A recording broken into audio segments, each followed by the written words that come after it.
Jika mengkaji tentang pembangunan, maka teori modernisasi merupakan teori yang paling dominan menentukan wajah pembangunan.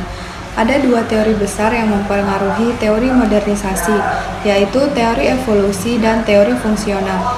Asumsi teori modernisasi merupakan hasil dari konsep dari metafora teori evolusi. Menurut teori-teori evolusi, perubahan sosial bersifat linear, terus maju dan perlahan, yang membawa masyarakat berubah dari tahapan primitif menuju ke tahapan yang lebih maju. Berdasarkan asumsi tersebut, maka para teoretikus perspektif modernisasi membuat kerangka teori dan tesis dengan ciri-ciri sebagai berikut.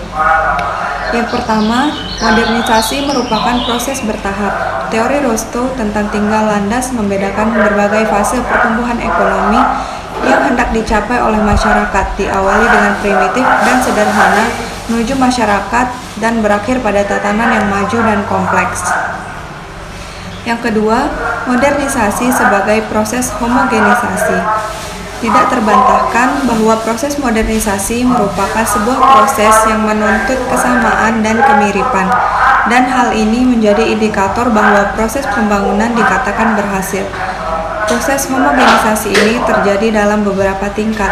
Yang pertama, homogenisasi internal, yaitu homogenisasi yang terjadi di dalam negara tersebut.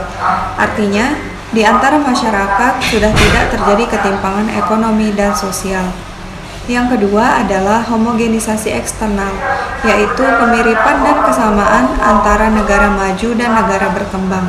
Watak homogenisasi ini merupakan salah satu target para pemikir teori modernisasi untuk melaksanakan pembangunan secara efektif.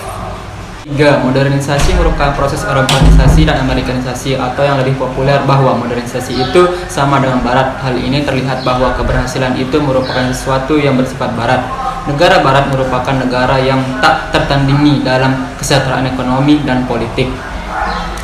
Dan negara maju ini dijadikan mentor bagi negara berkembang dalam hal yang lebih nyata. Kebijakan industrialisasi dan pembangunan ekonomi sepenuhnya mencontoh hal-hal yang dilakukan negara maju tanpa memperhatikan faktor budaya dan sejarah lokal negara berkembang. Keempat, modernisasi merupakan proses yang tidak mundur. Proses modernisasi merupakan proses yang tidak bisa dihentikan ketika sudah mulai berjalan. Dengan kata lain, ketika sudah melakukan kontak dengan negara maju, maka dunia ketiga tidak mampu menolak proses selanjutnya.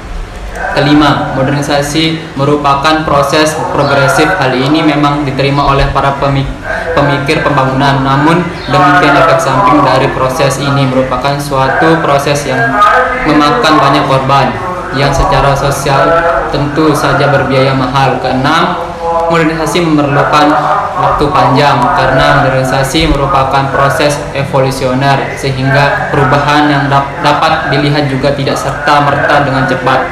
Dengan demikian dibutuhkan waktu yang sangat lama untuk melihat perubahan yang dialami, bahkan membutuhkan waktu antar generasi untuk melihat seluruh proses yang dijalankan modernisasi, termasuk akibat yang dialami modernisasi.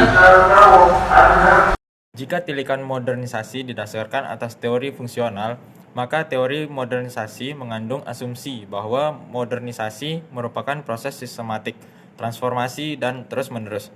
Pertama, sebagai proses sistematik, proses modernisasi merupakan proses melibatkan seluruh aspek kehidupan bernegara, termasuk industrialisasi, urbanisasi, diferensiasi, sekularisasi, sentralisasi.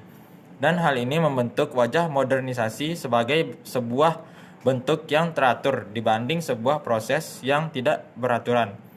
Kedua, sebagai proses transformasi, proses ini memberi arti atau makna bahwa modernisasi merupakan proses yang membentuk dari sebuah kondisi tradisional menjadi modern dalam segala aspek sosial budaya. Ketiga, sebagai proses yang terus-menerus. Proses modernisasi melibatkan perubahan sosial yang terus-menerus. Sekali perubahan sosial terjadi, aspek sosial yang lain juga akan ikut terpengaruh.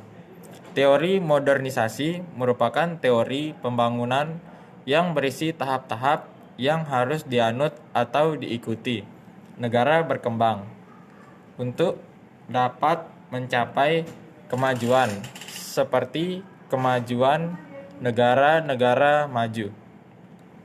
Oleh karena itu, sering disebut sebagai jalur linier.